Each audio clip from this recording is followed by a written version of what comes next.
The Formed Book Club. Catholic book lovers unpacking good books, chapter by chapter.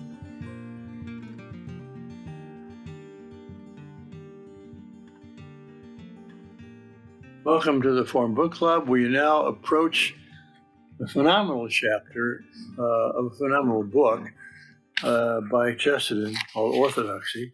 Chapter 4, The Ethics of Elfland. And Vivian, you had an idea how to approach this, so tell us what your idea is and let us implement it. Well, my idea is to start at the end where he sums up in 5 points what this whole chapter, The Ethics of Elfland, is about. And if we were to go down the list of those 5 points first, then we could go back to the beginning and find the main ways he develops those themes, rather than sort of meandering through. If you like that idea, we could do that. Sure. So on page 70 in this version, he sums up what he's done in this chapter, the things he wanted to demonstrate, the things that he came to believe, realized he believed. And first, it's the last, the second paragraph on page 70, about 5 lines down. First, he says, I will roughly recapitulate. Okay. First, that this world does not explain itself. It may be a miracle with a supernatural explanation. It may be a conjuring trick with a natural explanation, but the explanation of the conjuring trick, if it is to satisfy me, will have no better than the natural explanations I have heard. The thing would have to be better. Would have to be better than the natural explanations I have heard. The thing is magic, true or false. Second, I came to feel as if magic must have a meaning, and meaning must have someone to mean it. There was something personal in the world, as in a work of art. Whatever it meant violently. Third, I thought that this purpose beautiful in its old design. He thought the purpose beautiful in its old design, in spite of its defects, such as dragons. Fourth, that the proper form of thanks to it is some form of humility and restraint. We should thank God for beer and burgundy by not drinking too much of them. We owed also an obedience to whatever made us. And last and strangest, there had come into my mind a vague and vast impression that in some way all good was a remnant to be stored and held sacred out of some primordial ruin. Man had saved his good as Crusoe saved his goods. He had saved them from a wreck. All this I felt, and the age gave me no encouragement to feel it. And all this time I had not even thought of Christian theology. So these 5 things are the ethics of Elfland, if you will, or the constituent parts of Elfland that he had come to believe even before he'd become a Christian. The relationship between what you just read and what we'll see earlier in the chapter is the same as between theology and parables. That is, or philosophy too. This is the explanation of what he's doing, but he gives it flesh. He makes it live. He makes it vibrant by telling the stories that, incarnate, as it were, these truths. Joseph? Yeah, so going back right to the beginning. So we've had the last shall be first, and now the first shall be first, so to speak. And I want to say, up front, that we need to bear in mind, I'd like us to bear in mind, this was hugely influential, this chapter, on the imaginative processes of both J.R.R. Tolkien and C.S. Lewis. So a large part of their own philosophy of myth, their own love of wisdom to be found in stories, they derived from this particular chapter. So apart from it being brilliant in its own right as a standalone work of genius, it's also very important in terms of the history of ideas and the imagination. So if I can actually read the opening paragraphs, because I think there's some important points here. When the man rebukes the idealism of his office boy, there's commonly some such speech as this. Ah, yes, when one is young, one has these ideals in the abstract and these castles in the air. But in middle age, they all break up like clouds, and one comes down to a belief in practical politics, to using the machinery one has and getting on with the world as it is. Thus, at least, venerable and philanthropic old men, now in their honoured graves, used to talk to me when I was a boy. But since then, I've grown up and have discovered that these philanthropic old men were telling lies. What has really happened is exactly the opposite of what they said would happen. They said that I should lose my ideals and begin to believe in the methods of practical politicians. Now, I have not lost my ideals in the least. My faith in fundamentals is exactly what it always was. What I have lost is my old childlike faith in practical politics. I'm still as much concerned as ever about the Battle of Armageddon, but I'm not so much concerned about the general election. As a babe, I leapt up on my mother's knee at the mere mention of it. No, the vision is always solid and reliable. The vision is always a fact. It is the reality that is often a fraud. So here, I think that he's sort of setting some parameters for understanding things. That the ideal is solid, and the reality, in some sense, the shadow of the ideal. That virtue is solid. That sin is a shadow. That perfection is solid, and that fall and failure is a shadow. That and therefore potency, power, potential is the inspiration for reform. But if it not reform not for its own sake, we have to strive towards a goal. The goal is an objective, right? So it's not about practical politics. We have no goal. We just have to sort of deal with the mess that we're in and make it perhaps a little bit less messy. No, we have to actually have a goal to strive for if we can actually make the world a better place. So it's the solidity of the ideal, of the perfect, of the good, and how the absence of those things is less real than those things, even if we can't attain those things in their perfection. And again, I'm always reminded of T.S. Eliot's line, which I've quoted probably ad nauseum in these discussions: between the potency and the existence falls the shadow from the hollow men. In other words, between the potency of a thing, the thing itself and its reality and its power, and the existence of something else, a shadow falls. In other words, as soon as we touch things in our humanity, we somehow break them.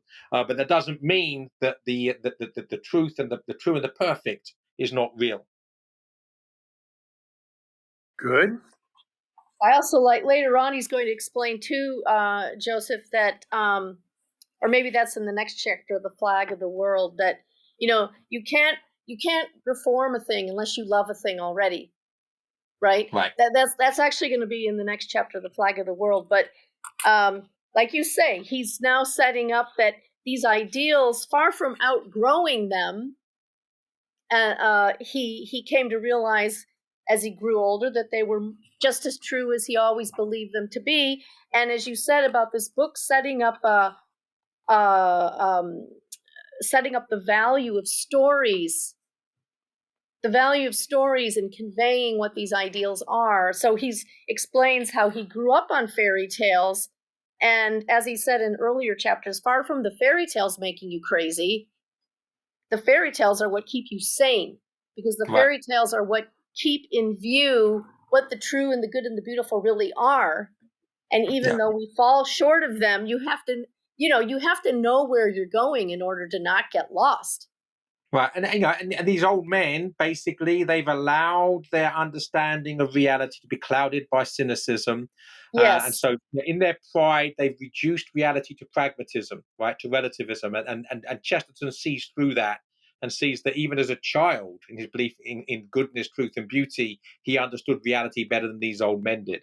And he understood them because he was raised on fairy tales. That's right. I think key, because oftentimes we think, oh, why teach children fairy tales? Because they're just stuff and nonsense. They're just castles in the clouds. Why would you do that to a child? When in fact, everything he learned about life, he learned in the nursery from these tales. And I love the way he goes through on page 55, giving us examples of actual stories and the lesson to be learned from them. But jumping ahead. Let's get there, because he sums up what we've been talking about at the end of that first paragraph that you quoted from Joseph, the last sentence there.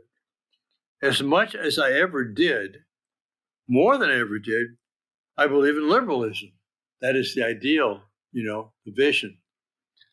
But there was a rosy time of innocence when I believe in liberals. That is, the human beings who try to embody it, always falling short and become cynical and so on. Well, and they become so cynical that they'll pander to anyone. Right. I mean, thank God I can believe in liberalism without believing in Nancy Pelosi. Right. There's a big difference between the panderer.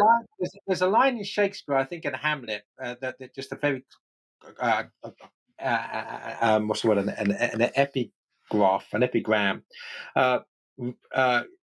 Reason panders will.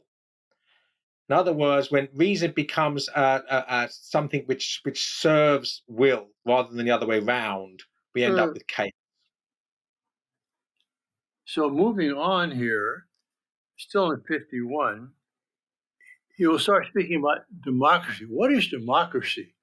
And again, I think it's lucid, it's inspiring. The bottom of the page, I can only pause for a moment to explain the principle of democracy as I mean it. Can be stated in two propositions. The first is this, that the things common to all men are more important than the things peculiar to any man. Ordinary things are more valuable than extraordinary things. Nay, they're more extraordinary. Man is more awful than men, something more strange. The sense of the miracle of humanity itself should be always more vivid to us than any marvels of power, intellect, art, or civilization. So, the fact that somebody can run 100 meters in 10 seconds, that's phenomenal. But the fact that we have legs is more phenomenal than that, really. Right. Yes. Yeah, that is a good analogy for what he's saying. The mere man on two legs as such should be felt as something more heartbreaking than any music and more startling than any caricature. Death is more tragic than even death by starvation.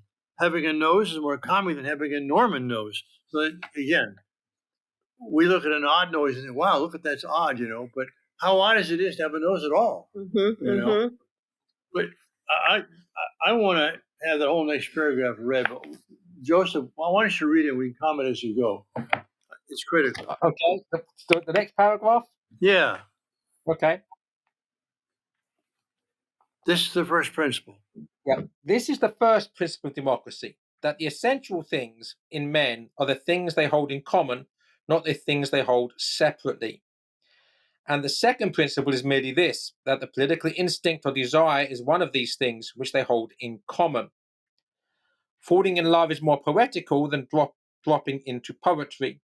The democratic intention is that government, helping to rule the tribe, is a thing like falling in love and not a thing like dropping into poetry. That is to say, it doesn't require some special talent or special gift or special vocation or whatever it is. This is something we all should be doing, like falling in love. Whereas we don't write poetry. Go ahead. Yeah, I mean, you've asked me to read and comment upon the part, and I've actually highlighted most of the next paragraph, but that's fine. You can interject as I go, Father, if I don't comment as you want to. It's not something analogous to playing the church organ, painting on vellum, discovering the North Pole, that insidious habit, looping the loop, that's what's going to be happening presumably in San Francisco soon, being astronomer royal, and so on. For these things we do not wish a man to do at all unless he does them well. It is on the contrary a thing analogous to writing one's own love letters or blowing one's own nose. These things we want a man to do for himself, even if he does them badly. That's a beautiful expression there, yeah. I'm not here arguing the truth of any of these conceptions. I know that some moderns are asking to have their wives chosen by scientists, and they may soon be asking, for all I know, to have their noses blown by nurses. I merely say that mankind does recognize these universal human functions and that democracy classes government among them. And this is the part I highlighted, and then part of the next paragraph. In short, the democratic faith is this, that the most terribly important things must be left to ordinary men themselves: the mating of the sexes, the rearing of the young, the laws of the state. This is democracy, and in this I have always believed. But again, and I would just merely add that true democracy here is subsidiarity. Macro democracies can be farces, right? As we see, if we ever have a world government, we all have a vote, it will just be a joke, right? So these things have to be done on the human scale as well. That's the whole thing he's saying here, right? This is about family. It's about marriage. It's about the laws of the state. The state should not be too large, and not too large for the people to actually have any say in it. That's democracy. Then I have never been able to understand where people got the idea that democracy was in some way opposed to tradition. This is, again, we're now getting to one of my favorite quotes in all of Chesterton. Never been able to understand where people got the idea that democracy was in some way opposed to tradition. It's obvious that tradition's only democracy extended through time. And if you allow me just to leap to the end of that paragraph and read from about 12 lines from the end. Tradition may be defined as an extension of the franchise. Tradition means giving vote to the most obscure of all classes, our ancestors. It is the democracy of the dead. Tradition refuses to submit to the small and arrogant oligarchy of those who merely happen to be walking about. All Democrats object to men being disqualified by the accident of birth. Tradition objects to their being disqualified by the accident of death. We pause there for a second because that may not be something immediately intelligible to people of our time. The accident of birth would mean that you happen to be born in a noble family, in the royal family, or in the duke's family. That's an accident of birth. And right. So, yes. But Democrats say, we're not going to privilege you because you were born, to the duke. That's right. Yeah, you don't get 2 votes because you're rich, or two votes because you're noble. Everybody gets 1 vote irrespective. That's Right. the not democracy has to be rooted in Right. not someone not being disqualified by the accident of birth. But then so now reread the sentence now because it's more enjoyable now. Go ahead. Sure. All Democrats object to men being disqualified by the accident of birth. Tradition objects to their being disqualified by the accident of death. I'm going to comment on this, but I just want to finish the paragraph. Democracy tells us not to neglect a good man's opinion, even if he is our groom. Tradition asks us not to neglect a good man's opinion, even if he is our father. I, at any rate, cannot separate the 2 ideas of democracy and tradition. It seems evident to me that they are the same idea. We would have the dead at our councils. The ancient Greeks voted by stones. These shall vote by tombstones. It's all quite regular and official, for most tombstones, like most ballot papers, are marked with a cross. So here we have Chesterton, I think, at his best. But for me, this is key because we live in an age now which treats the past with contempt. Anybody born of a previous generation is ipso facto inferior to someone who's alive today because quite clearly we are more progressed than they are. They have bad ideas. They have inferior technology. And so we don't look upon, if you actually look at reality, right, in terms of philosophy, there were no philosophers in the 21st century the equal of Socrates, Plato, and Aristotle, or Augustine and Aquinas. There were no composers the equivalent of Bach, Beethoven, and Brahms. So in other words, but nonetheless, these people somehow, because they don't adhere to the latest ideological fads, are inferior, and therefore not just have to be ignored, they have to be cancelled because their ideas are somehow threatening to the only idea that's permissible. I like the whole idea here is that tradition, democracy has to include listening to those people that should not be precluded just because of the accident of death, right? That the past should be at the debating table. We should be quoting these people who have this wisdom to bring to the present, not saying because they belong in the past, therefore they have nothing to contribute to the discussion. And that's, for me, this is key, this reuniting the ideas of tradition and democracy. And I've never seen it expressed more succinctly and more brilliantly than Chesterton does here. I agree. And there's an application here to the church because there has been this atmospheric idea that, well, that was pre-Vatican II. as if whatever happened before Vatican II should no longer be considered in our discussions of what to do now. But no, we have to listen to all the voices pre and post Vatican II.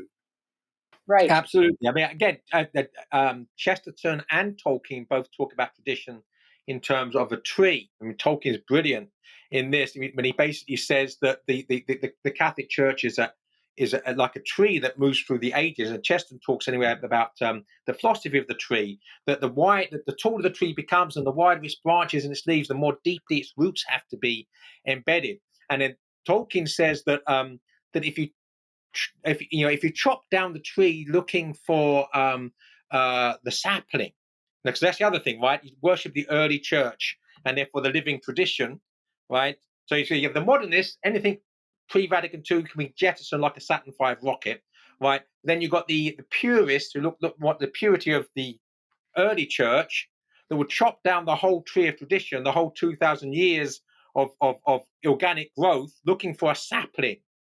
And Tolkien says if you chop down the tree looking for the sapling, not only do you not find the sapling, you kill the tree.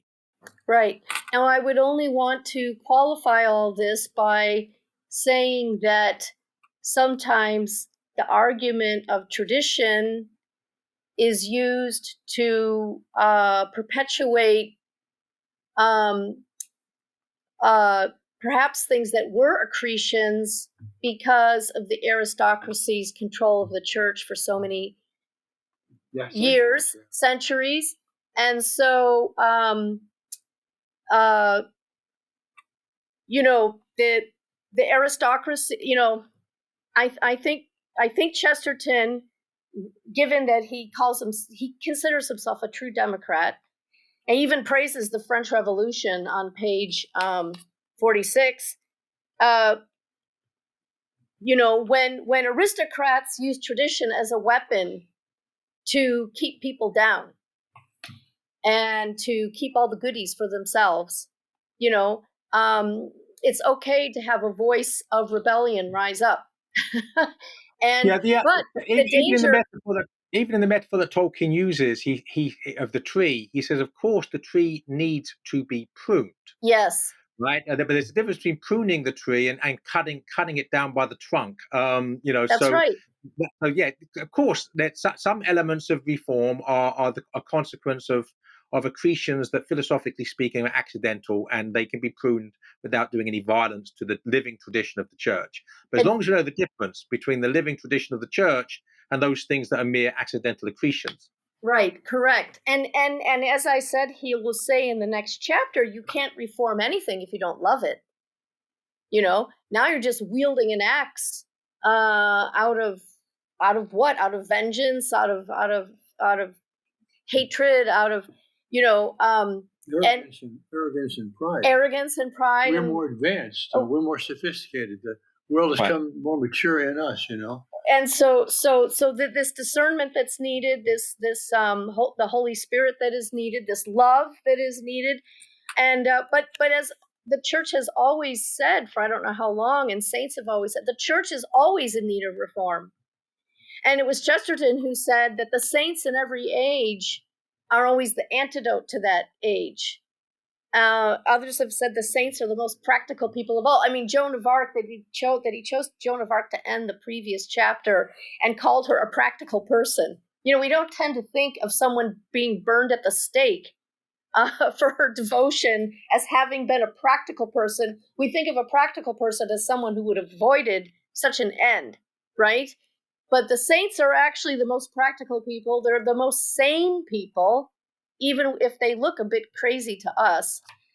But the church is always in need of saints, is always in need of reform. And you don't want to use tradition as some kind of weaponized resistance to any reform at all. The saints are the proof of tradition, because no one is canonized unless they are conforming to the authentic dogmatic doctrines of the church. So heretics are not canonized. So in that sense, the church, the saints are the fruits of the tree. And definitely, yeah.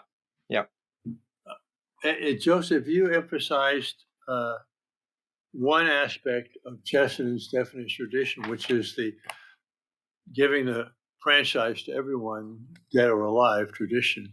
I want to go back to another aspect briefly and give a practical application on page 52 at the bottom. We read this. In short, the democratic faith is this, that the most terribly important things must be left to ordinary men themselves: the mating of the sexes, the rearing of the young, the laws of the state. This is very, very pertinent because we are moving in the direction of wanting to have, and on the part of many, the rule by experts. Yes. The technocrats, the people of science. We see it in medicine. We see it in